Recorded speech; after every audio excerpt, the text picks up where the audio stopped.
Dead Souls by Nikolai Gogol. Translated by D.J. Hogarth. Part 1, Chapter 5, Section 2. Read by Ewan Bayliss. "This is my wife, Theodulia Ivanovna," said Sobakevitch. Chichikov approached and took her hand. The fact that she raised it nearly to the level of his lips apprised him of the circumstances, that it had just been rinsed in cucumber oil. "My dear, allow me to introduce Paul Ivanovitch Chichikov," added Sobakevitch. "He has the honour of being acquainted with both our governor and with our postmaster." Upon this, Theodulia Ivanovna requested her guest to be seated, and accompanied the invitation with the kind of bow usually employed only by actresses who are playing the role of queens. Next she took a seat upon the sofa, drew around her merino gown, and sat thereafter without moving an eyelid or an eyebrow. As for Chichikov, he glanced upwards, and once more caught sight of Canaris with his fat thighs and interminable moustache, and of Bobelina and the blackbird. For fully 5 minutes all present preserved a complete silence, the only sound audible being that of the blackbird's beak against the wooden floor of the cage as the creature fished for grains of corn. Meanwhile Chichikov again surveyed the room, and saw that everything in it was massive and clumsy in the highest degree, as also that everything was curiously in keeping with the master of the house. For example, in one corner of the apartment there stood a hazelwood bureau with a bulging body on 4 grotesque legs, the perfect image of a bear. Also, the tables and the chairs were of the same ponderous, unrestful order, and every single article in the room appeared to be saying either, "I too am a Sobakevitch," or "I am exactly like Sobakevitch." "I heard speak of you one day when I was visiting the President of the Council," said Chichikov, on perceiving that no one else had a mind to begin a conversation. "That was on Thursday last. We had a very pleasant evening." "Yes, on that occasion I was not there," replied Sobakevitch. "What a nice man he is!" "Who is?" inquired Sobakevitch, gazing into the corner by the stove. "The President of the local council." "Did he seem so to you? True, he is a mason, but he is also the greatest fool that the world ever saw." Chichikov started a little at this mordant criticism, but soon pulled himself together again and continued, "Of course, every man has his weakness. Yet the President seems to be an excellent fellow." "And do you think the same of the Governor?" "Yes, why not?" "Because there exists no greater rogue than he." "What, the Governor a rogue?" ejaculated Chichikov, at a loss to understand how the official in question could come to be numbered with thieves. "Let me say that I should never have guessed it. Permit me also to remark that his conduct would hardly seem to bear out your opinion. He seems so gentle a man." And in proof of this Chichikov cited the purses which the Governor knitted, and also expatiated on the mildness of his features. "He has the face of a robber," said Sobakevitch. "Were you to give him a knife and to turn him loose on a turnpike, he would cut your throat for 2 kopecks. And the same with the Vice Governor. The pair are just Gog and Magog." "Evidently he is not on good terms with them," thought Chichikov to himself. "I had better pass on to the Chief of Police, with whom he does seem to be friendly." Accordingly he added aloud, "For my own part, I should give the preference to the head of the gendarmerie. What a frank, outspoken nature he has, and what an element of simplicity does his expression contain!" "He is mean to the core," remarked Sobakevitch coldly. "He will sell you and cheat you, and then dine at your table. Yes, I know them all, and every one of them is a swindler, and the town a nest of rascals engaged in robbing one another. Not a man of the lot is there but would sell Christ. Yet stay, one decent fellow there is, the public prosecutor, though even he, if the truth be told, is little better than a pig." After these eulogia, Chichikov saw that it would be useless to continue running through the list of officials, more especially since suddenly he had remembered that Sobakevitch was not at any time given to commending his fellow man. "Let us go to luncheon, my dear," put in Theodulia Ivanovna to her spouse. "Yes, pray come to table," said Sobakevitch to his guest, whereupon they consumed the customary glass of vodka, accompanied by sundry snacks of salted cucumber and other dainties, with which Russians, both in town and country, preface a meal. Then they filed into the dining room, in the wake of the hostess, who sailed on ahead like a goose swimming across a pond. The small dining table was found to be laid for 4 persons, the fourth place being occupied by a lady or a young girl (it would have been difficult to say which exactly), who might have been either a relative, the housekeeper, or a casual visitor. Certain persons in the world exist, not as personalities in themselves, but as spots or specks on the personalities of others. Always they are to be seen sitting in the same place, and holding their heads at exactly the same angle, so that one comes within an ace of mistaking them for furniture, and thinks to oneself that never since the day of their birth can they have spoken a single word. "My dear," said Sobakevitch, "the cabbage soup is excellent." With that he finished his portion, and helped himself to a generous measure of niania.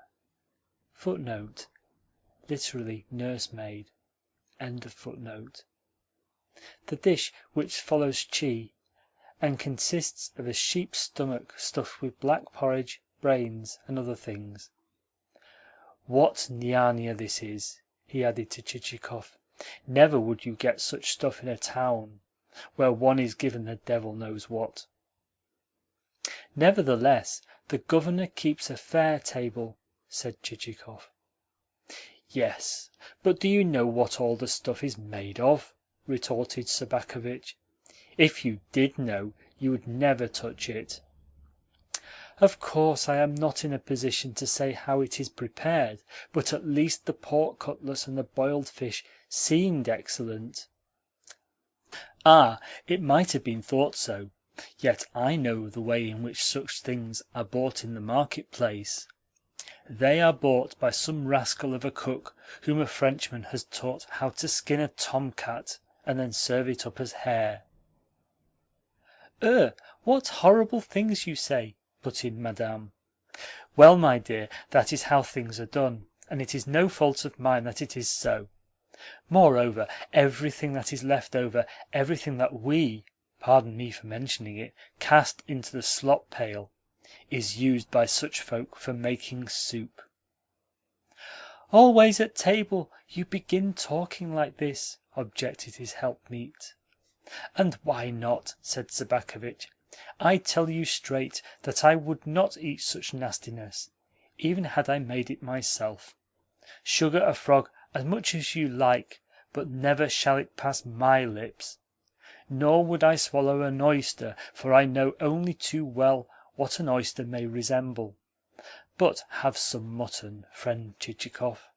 It is a shoulder of mutton, and very different stuff from the mutton which they cook in noble kitchens, mutton which has been kicking about the market-place 4 days or more.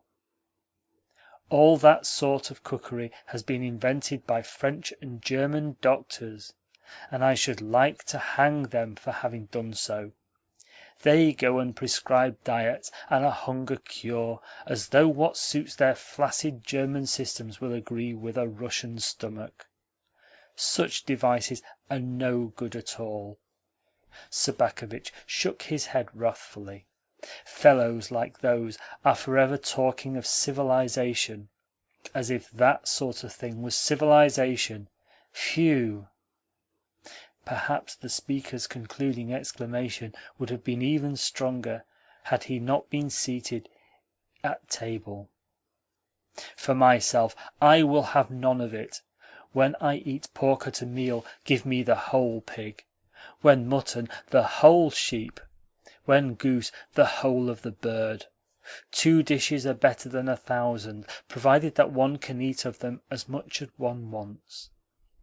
And he proceeded to put precept into practice by taking half the shoulder of mutton onto his plate, and then devouring it down to the last morsel of gristle and bone. My word, reflected Chichikov, the fellow has a pretty good holding capacity. None of it for me, repeated Sobakevitch as he wiped his hands on his napkin. I don't intend to be a fellow named Plushkin who owns 800 souls, yet dines worse than does my shepherd. Who is Plushkin? asked Chichikov. A miser, replied Sobakevitch. Such a miser as never you could imagine. Even convicts in prison live better than he does, and he starves his servants as well. Really? Ejaculated Chichikov, greatly interested. Should you, then, say that he has lost many peasants by death? Certainly. They keep dying like flies. Then how far from here does he reside? About 5 versts. Only 5 versts? Exclaimed Chichikov, feeling his heart beating joyously. Ought one, when leaving your gates, to turn to the right or to the left? I should be sorry to tell you the way to the house of such a cur, said Sobakevitch. A man had far better go to hell than to Plushkin's. Quite so, responded Chichikov. My only reason for asking you is that it interests me to become acquainted with any and every sort of locality. To the shoulder of mutton there succeeded, in turn, cutlets, each one larger than a plate, a turkey of about the size of a calf, eggs, rice, pastry, and every conceivable thing which could possibly be put into a stomach. There the meal ended. When he rose from table, Chichikov felt as though a pood's weight were inside him. In the drawing-room the company found dessert awaiting them, in the shape of pears, plums, and apples, but since neither host nor guest could tackle these particular dainties, the hostess removed them to another room. Taking advantage of her absence, Chichikov turned to Sobakevitch, who, prone in an armchair, seemed, after his ponderous meal, to be capable of doing little beyond belching and grunting. Each such grunt or belch necessitated a subsequent signing of the cross over the mouth, and intimated to him a desire to have a little private conversation concerning a certain matter. At this moment the hostess returned. "Here is more dessert," she said. "Pray have a few radishes stewed in honey." "Later, later," replied Sobakevitch. "Do you go to your room, and Paul Ivanovitch and I will take off our coats and have a nap." Upon this the good lady expressed her readiness to send for feather beds and cushions, but her husband expressed a preference for slumbering in an armchair, and she therefore departed. When she had gone, Sobakevitch inclined his head in an attitude of willingness to listen to Chichikov's business. Our hero began in a sort of detached manner, touching lightly upon the subject of the Russian Empire, and expatiating upon the immensity of the same, and saying that even the empire of ancient Rome had been of considerably smaller dimensions. Meanwhile Sobakevitch sat with his head drooping. From that Chichikov went on to remark that, according to the statutes of the said Russian Empire, which yielded to none in glory, so much so that foreigners marvelled at it. Peasants on the census lists who had ended their earthly careers were nevertheless, on the rendering of new lists, returned equally with the living, to the end that the courts might be relieved of a multitude of trifling useless emendations which might complicate the already sufficiently complex mechanism of the state. Nevertheless, said Chichikov, the general equity of this measure did not obviate a certain amount of annoyance to landowners, since it forced them to pay upon a non-living article the tax due upon a living. Hence, our hero concluded, he, Chichikov, was prepared, owing to the personal respect which he felt for Sobakevitch, to relieve him, in part, of the irksome obligation referred to. In passing, it may be said that Chichikov referred to his principal point only guardedly, for he called the souls which he was seeking not dead, but non-existent. Meanwhile, Sobakevitch listened with bent head, though something like a trace of expression dawned in his face as he did so. Ordinarily, his body lacked a soul, or, if he did possess a soul, he seemed to keep it elsewhere than where it ought to have been, so that, buried beneath mountains, as it were, or enclosed within a massive shell, its movements produced no sort of agitation on the surface. "Well?" said Chichikov, though not without a certain tremor of diffidence as to the possible response. "You are after dead souls?" were Sobakevitch's perfectly simple words. He spoke without the least surprise in his tone, and much as though the conversation had been turning on grain. "Yes," replied Chichikov, and then, as before, softened down the expression, "dead souls." "They are to be found," said Sobakevitch. "Why should they not be?" "Then, of course, you will be glad to get rid of any that you may have chance to have?" "Yes, I shall have no objection to selling them." At this point the speaker raised his head a little, for it had struck him that surely the would-be buyer must have some advantage in view. "The devil!" thought Chichikov to himself. "Here is he selling the goods before I have even had time to utter a word. And what about the price?" he added aloud. "Of course, the articles are not of a kind very easy to appraise." "I should be sorry to ask too much," said Sobakevitch. "How would 100 roubles per head suit you?" "What, 100 roubles per head?" Chichikov stared open-mouthed at his host, doubting whether he had heard aright, or whether his host's slow-moving tongue might not have inadvertently substituted one word for another. "Yes. Is that too much for you?" said Sobakevitch. Then he added, "What is your own price?" "My own price? I think that we cannot properly have understood one another, that you must have forgotten of what the goods consist. With my hand on my heart do I submit that 8 grivni per soul would be a very handsome offer." "What? 8 grivni?" "In my opinion, a higher offer would be impossible." "But I am not a seller of boots." "No, yet you, for your part, will agree that these souls are not live human beings."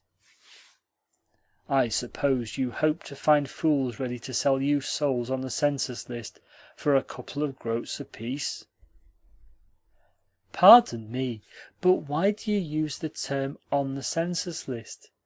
The souls themselves have long since passed away, and have left behind them only their names. Not to trouble you with any further discussion of the subject, I can offer you 1.50 per head, but no more." "You should be ashamed even to mention such a sum. Since you deal in articles of this kind, quote me a genuine price." "I cannot, Michael Semenovitch.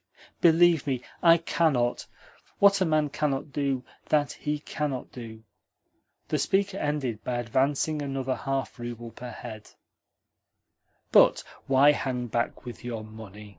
said Sobakevitch. "Of a truth, I am not asking much of you. Any other rascal than myself would have cheated you by selling you old rubbish instead of good genuine souls, whereas I should be ready to give you of my best, even were you buying only nut kernels. For instance, look at wheelwright Michiev. Never was there such a one to build spring carts, and his handiwork was not like your Moscow handiwork, good only for an hour. No, he did it all himself, even down to the varnishing." Chichikov opened his mouth to remark that, nevertheless, the said Michiev had long since departed this world, but Sobakevitch's eloquence had got too thoroughly into its stride to admit of any interruption. "And look, too, at Probka Stepan, the carpenter," his host went on. "I will wager my head that nowhere else would you find such a workman. What a strong fellow he was! He had served in the Guards, and the Lord only knows what they had given for him, seeing that he was over 3 arshins in height." Again Chichikov tried to remark that Probka was dead, but Sobakevitch's tongue was borne on the torrent of its own verbiage, and the only thing to be done was to listen. "And Milushkin the bricklayer, he could build a stove in any house you liked. And Maxim Teliatnikov the bootmaker, anything that he drove his awl into became a pair of boots, and boots for which you would be thankful, although he was a bit foul of the mouth. And Arami Solokoplechin too, he was the best of the lot, and used to work at his trade in Moscow, where he paid a tax of 500 roubles. Well, there's an assortment of serfs for you, a very different assortment from what Plushkin would sell you." "But permit me," at length put in Chichikov, astounded at this flood of eloquence, to which there appeared to be no end. "Permit me, I say, to inquire why you enumerate the talents of the deceased, seeing that they are all of them dead, and that therefore there can be no sense in doing so. A dead body is only good to prop a fence with, says the proverb." "Of course they are dead," replied Sobakevitch, but rather as though the idea had only just occurred to him.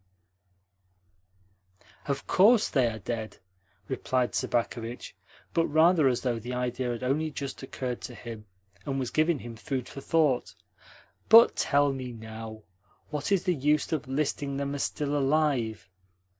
And what is the use of them themselves? They are flies, not human beings." "Well," said Chichikov, "they exist, though only in idea." "But no, not only in idea. I tell you that nowhere else would you find such a fellow for working heavy tools as was Michiev. He had the strength of a horse in his shoulders." And with the words Sobakevitch turned, as though for corroboration to the portrait of Bagration, as is frequently done by one of the parties in a dispute when he purports to appeal to an extraneous individual who is not only unknown to him but wholly unconnected with the subject in hand, with the result that the individual is left in doubt whether to make a reply, or whether betake himself elsewhere.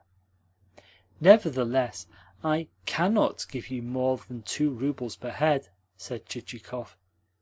"Well, as I don't want you to swear that I have asked too much of you and won't meet you halfway, suppose for friendship's sake that you pay me 75 roubles in assignats."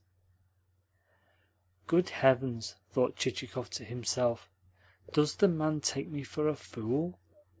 Then he added aloud, "The situation seems to me a strange one, for it is as though we were performing a stage comedy. No other explanation would meet the case. Yet you appear to be a man of sense, and possessed of some education. The matter is a very simple one. The question is, what is a dead soul worth, and is it of any use to any one? It is of use to you, or you would not be buying such articles."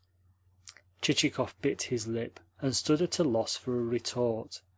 He tried to say something about family and domestic circumstances, but Sobakevitch cut him short with, "I don't want to know your private affairs, for I never poke my nose into such things. You need the souls, and I am ready to sell them. Should you not buy them, I think you will repent it." "2 roubles is my price," repeated Chichikov. "Come, come. As you have named that sum, I can understand your not liking to go back upon it. But quote me a bona fide figure." "The devil fly away with him," mused Chichikov. "However, I will add another half-rouble." And he did so. "Indeed?" said Sobakevitch. "Well, my last word upon it, 50 roubles in assignats. That will mean a sheer loss to me, for nowhere else in the world could you buy better souls than mine." "The old skinflint," muttered Chichikov. Then he added aloud, with irritation in his tone, "See here, this is a serious matter. Any one but you would be thankful to get rid of the souls. Only a fool would stick to them and continue to pay the tax." "Yes, but remember, and I say it wholly in a friendly way, that transactions of this kind are not generally allowed, and that any one would say that a man who engages in them must have some rather doubtful advantage in view." "Have it your own way," said Chichikov, with assumed indifference. "As a matter of fact, I am not purchasing for profit, as you suppose, but to humour a certain whim of mine. 2.5 roubles is the most that I can offer." "Bless your heart!" retorted the host. "At least give me 30 roubles in assignats, and take the lot." "No, for I see that you are unwilling to sell. I must say good day to you."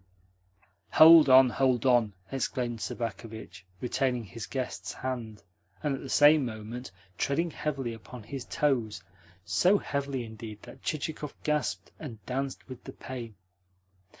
"I beg your pardon," said Sobakevitch hastily. "Evidently I have hurt you. Pray sit down again." "No," retorted Chichikov. "I am merely wasting my time, and must be off." "Oh, sit down just for a moment. I have something more agreeable to say." And, drawing closer to his guest, Sobakevitch whispered in his ear, as though communicating to him a secret, "How about 25 roubles?" "No, no, no!" exclaimed Chichikov.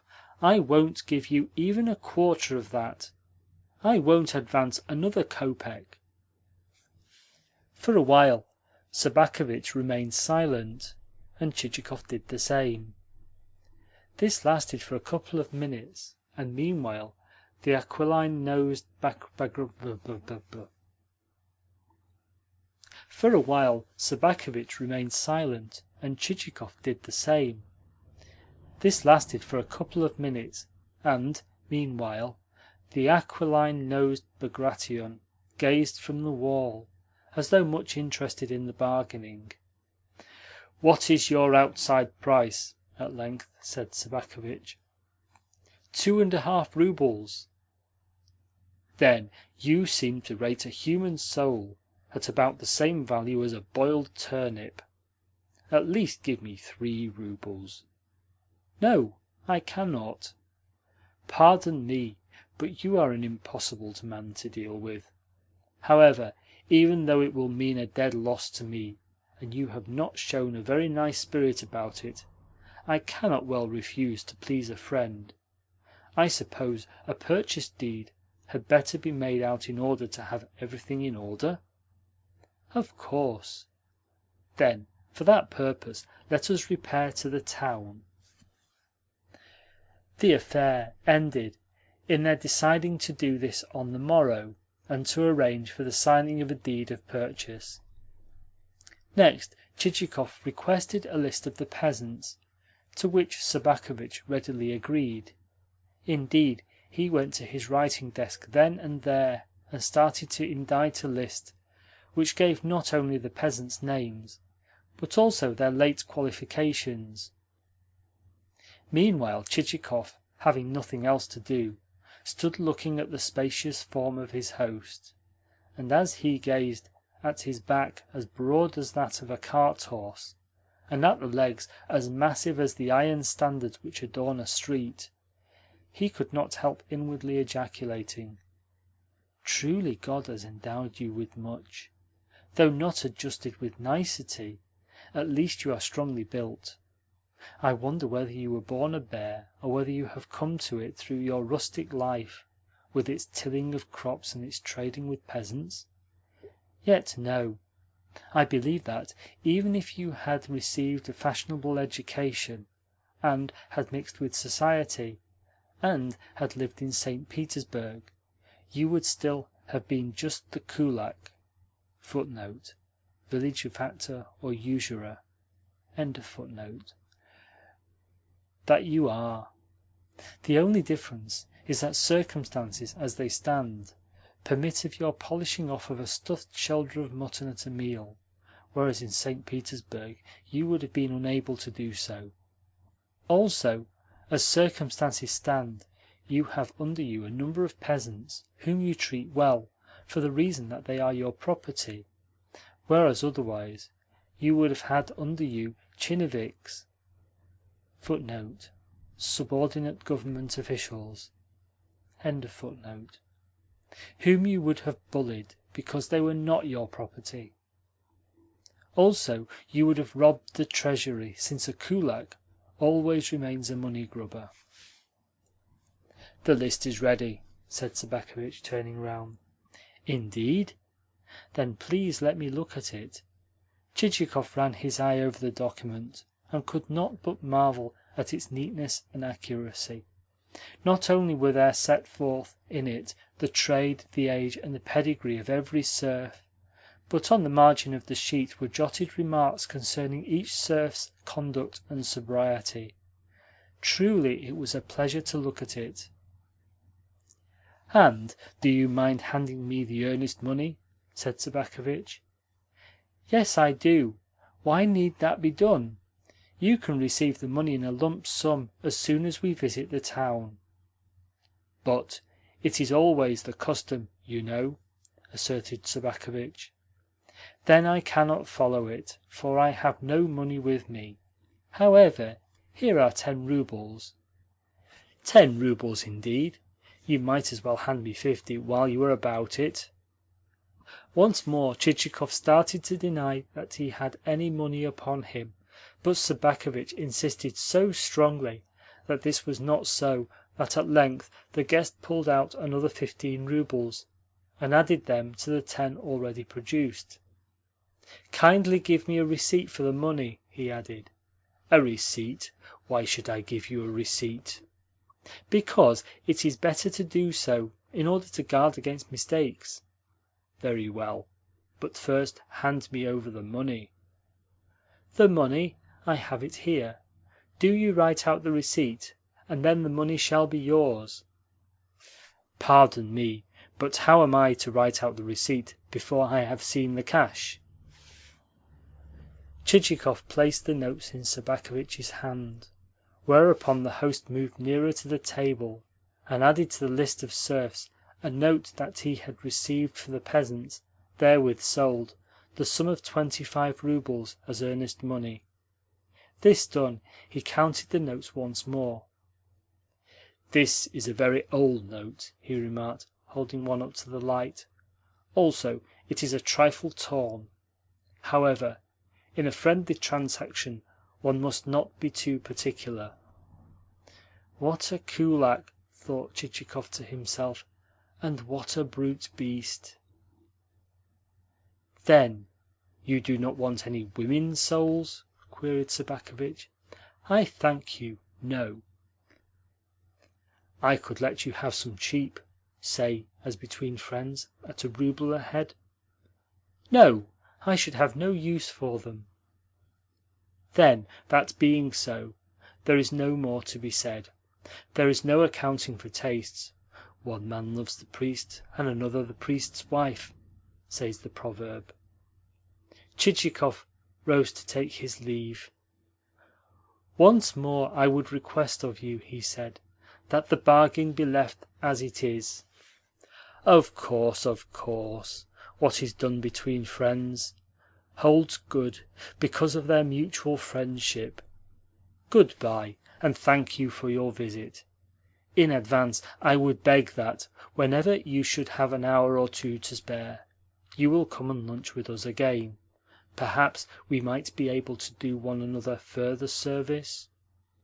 Not if I know it, reflected Chichikov as he mounted his britchka.